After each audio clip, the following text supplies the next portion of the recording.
Lorsqu'un incident de transport mettant en cause des marchandises dangereuses se produit, la première chose dont vous aurez besoin pour assurer votre sécurité ainsi que celle du public, c'est de l'information. C'est pourquoi il y a le guide des mesures d'urgence.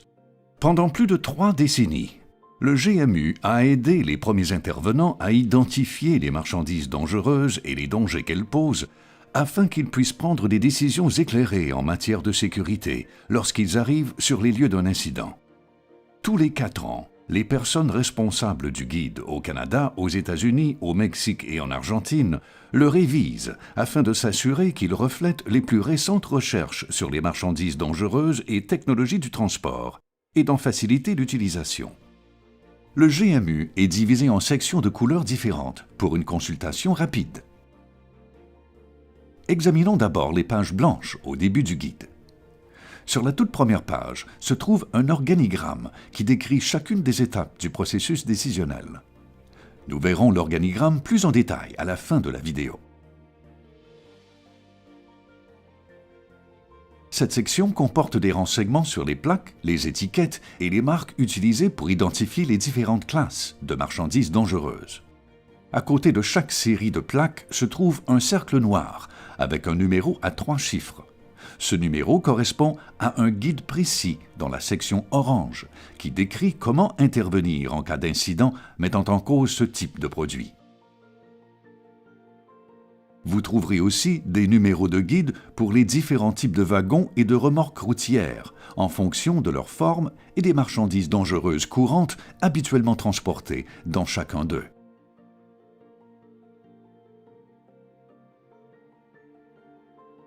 Si vous connaissez le numéro UN à 4 chiffres du produit, aussi connu sous le nom NIP, commencez par les pages à bordure jaune.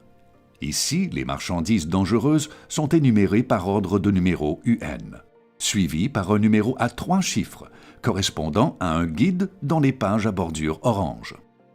Si une entrée est surlignée en vert, vous devrez peut-être consulter les pages à bordure verte pour les distances d'isolation initiale et d'activité de protection.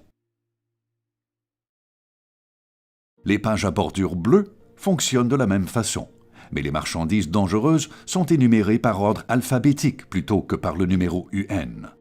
Lorsque les numéros de guide sont suivis d'un P, cela signifie que la matière peut subir une polymérisation violente si elle est chauffée ou contaminée, ce qui pourrait causer la rupture ou l'explosion de son contenant.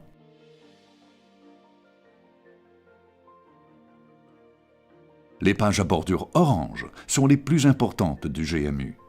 Elles comportent 63 guides de sécurité, chacun s'appliquant à un groupe de matières possédant des caractéristiques similaires. Ici, vous trouverez des détails sur les risques potentiels et les risques pour la santé, les mesures de sécurité publique, comme les distances d'isolation immédiate et d'évacuation, et les mesures d'urgence à prendre en cas d'incendie ou de déversement. Lorsqu'un drapeau canadien apparaît au bas d'une page, les intervenants canadiens doivent en prendre note. Il signifie qu'un plan d'intervention d'urgence peut être exigé pour les marchandises dangereuses en cause.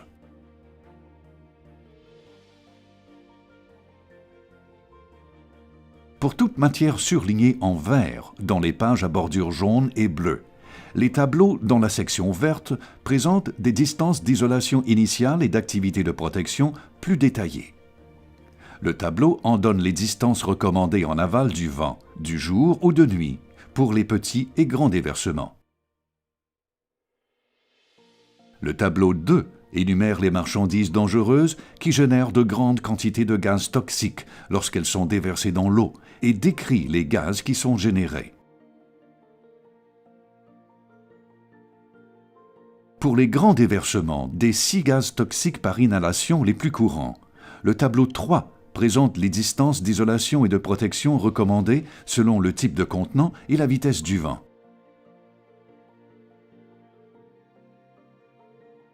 Les pages blanches à la fin du GMU contiennent un glossaire des termes ainsi que d'autres renseignements importants, y compris les périmètres de sécurité pour les engins explosifs improvisés, les distances pour les explosions dues à l'expansion des vapeurs d'un liquide en ébullition ou BLEV, acronyme de l'anglais Boiling Liquid Expanding Vapor Explosion, et le guide de l'utilisateur.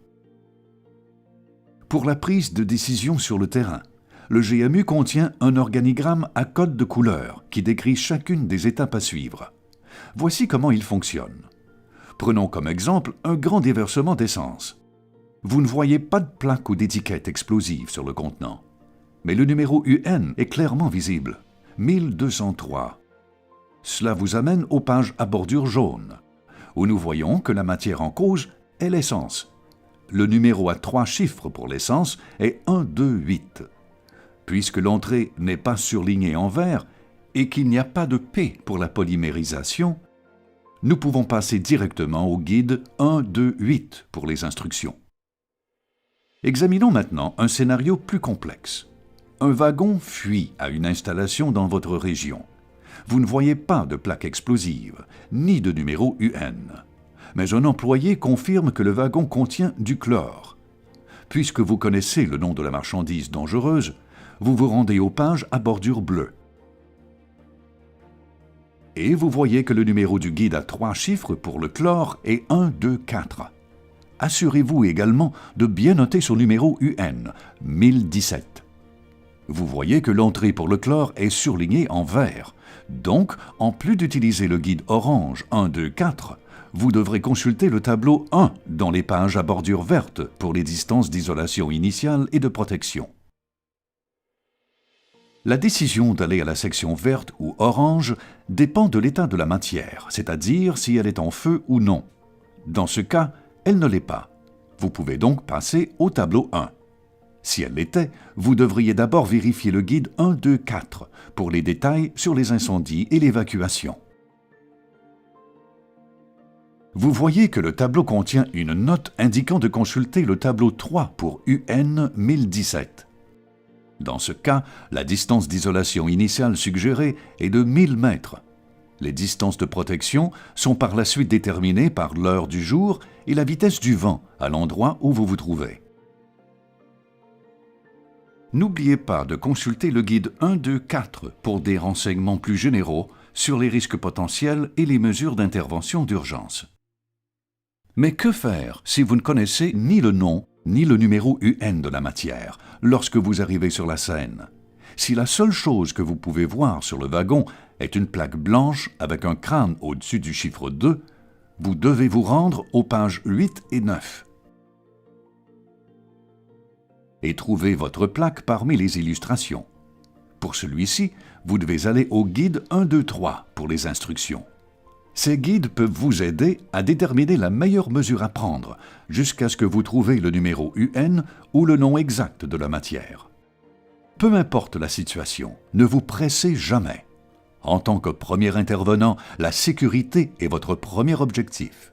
En ayant le GMU en main, vous aurez tout ce dont vous avez besoin pour prendre les bonnes décisions rapidement afin de vous protéger et de protéger le public. Pour de plus amples renseignements sur la façon d'obtenir votre copie du guide des mesures d'urgence, consultez le site web de Canutech aujourd'hui à tc.gc.ca/Canutech. Une application mobile est également disponible pour les appareils Apple et Android.